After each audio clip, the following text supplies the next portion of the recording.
Assalamualaikum warahmatullahi wabarakatuh. Perkenalkan, nama saya Wiwin Aryati dengan NIM 2020 A1E016, Prodi Pendidikan Sejarah. Di sini saya akan menjelaskan masa kejayaan dan kemunduran dari asal-usul Kerajaan Banten.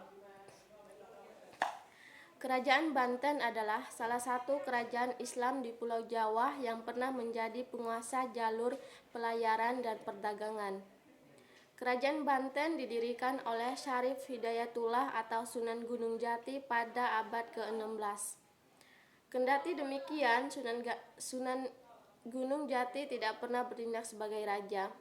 Raja pertama Kesultanan Banten adalah Kesultanan Maulana Hasanuddin yang berkuasa antara 1552 sampai 1570 Masehi.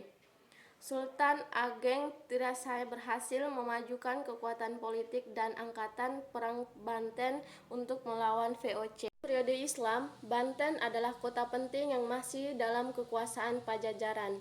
Pada awalnya, penguasa Pajajaran bermaksud menjalin kerjasama dengan Portugis untuk membantunya dalam menghadapi orang Islam di Jawa Tengah yang telah mengambil alih kekuasaan dari tangan raja-raja bawahan Majapahit.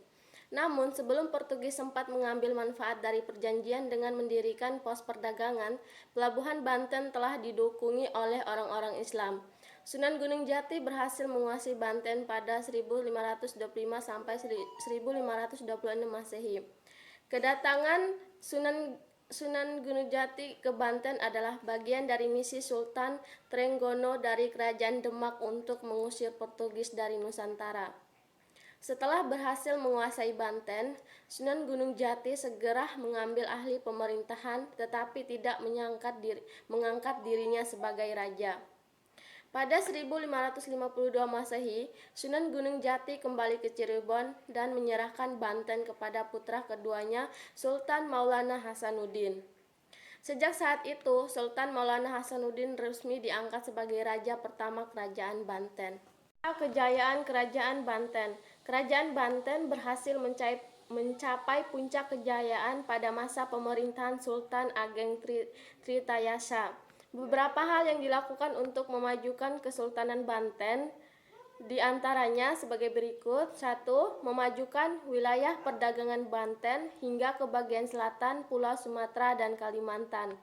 Yang kedua, Banten dijadikan tempat perdagangan internasional yang mempertemukan pedagang lokal dengan pedagang Eropa. Yang ketiga, memajukan pendidikan dan kebudayaan Islam. Yang keempat, melakukan modernisasi bangunan keraton dengan bantuan arsitektur Lukas Kardal. Yang kelima, membangun armada laut untuk melindungi perdagangan dari kerajaan lain dan serangan pasukan Eropa.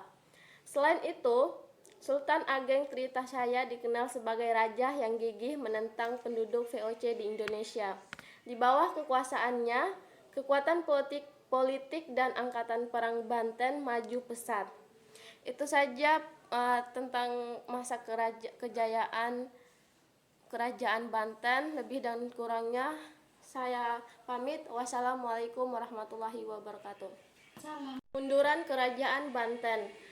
Adapun kemunduran Kerajaan Banten disebabkan oleh kegigihan Sultan Ageng Tritasaya dalam melawan VOC mendorong Belanda melakukan politik adu domba. Politik adu domba ditujukan kepada Sultan Ageng Tritayasa dengan putranya Sultan Haji yang kala itu sedang terlibat konflik. Siasat VOC pun berhasil sehingga Sultan Haji mau bekerja sama dengan Belanda demi meruntuhkan kekuasaan ayahnya. Pada tahun 1683, Sultan Ageng Tritasaya ditangkap dan dipenjara sehingga harus menyerahkan kekuasaannya kepada putranya. Penangkapan Sultan Ageng Tritasaya menjadi tanda berkibarnya kekuasaan VOC di Banten. Meski Sultan Abu Nasyar Abdul Qahar atau Sultan Haji diangkat menjadi raja, tetapi pengangkat tersebut disertai beberapa persyaratan yang tertuang dalam perjanjian Banten. Sejak saat itu, Kesultanan Banten tidak lagi memiliki kedaulatan dan penderitaan rakyat semakin berat. Dengan kondisi demikian, sangat wajar apabila masa pemerintahan Sultan Haji dan sultan-sultan setelahnya terus diwarnai banyak kerusuhan, pemberontakan, dan kekacauan di segala bidang. Perlawanan rakyat Banten terhadap VOC berlangsung hingga awal abad ke-19. Untuk mengatasi hal itu, pada 1809 Gubernur Jenderal Daenes menghapus Kesultanan Banten. Peninggalan Kerajaan Banten yang ada sekarang yaitu Masjid Agung Banten, Masjid Kasunyatan, Banten Keraton Surowosowan, Masjid Pacinan, Banten Splewis. Mungkin itu saja yang dapat saya sampaikan tentang asal-usul, masa kejayaan dan masa kemunduran tentang Kerajaan Banten. Lebih dan kurangnya, wabillahi taufik wal hidayah. Wassalamualaikum warahmatullahi wabarakatuh.